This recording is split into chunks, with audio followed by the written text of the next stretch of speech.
ईट club का customer care email कैसे निकालें। अब ईट क्लब का कस्टमर केयर ईमेल आईडी निकालना चाहते हो या पता करना चाहते हो तो इस वीडियो को पूरा देखना। इसके लिए मोबाइल होम स्क्रीन पर आना है एंड अपने मोबाइल में गूगल ऐप ओपन करना है। देन यहाँ पर सर्च करना है eat club customer care email.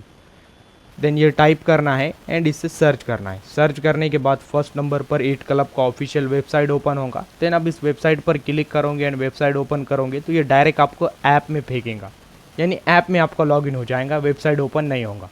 But यहाँ पर आपको नीचे एक मेल दिखाई देगा। देन आप ये पूरा रीड करोगे यहाँ पर तो नीचे यहाँ पर आपको मेल दिखाई देगा। ये जो ईमेल आईडी दिखा रहा है यही इनका कस्टमर केयर ईमेल आईडी है। तो आप इस मेल पर उन्हें मेल कर सकते हो, कांटेक्ट कर सकते हो। देन आपको रिप्लाई मिल जाएगा। तो अब इस मेल पर आप ईमेल करना, देन मेल करने के बाद आपको रिप्लाई मिल जाएगा। तो यही ईट क्लब का कस्टमर केयर ईमेल आईडी है। वीडियो इन्फॉर्मेटिव लगा तो लाइक करना।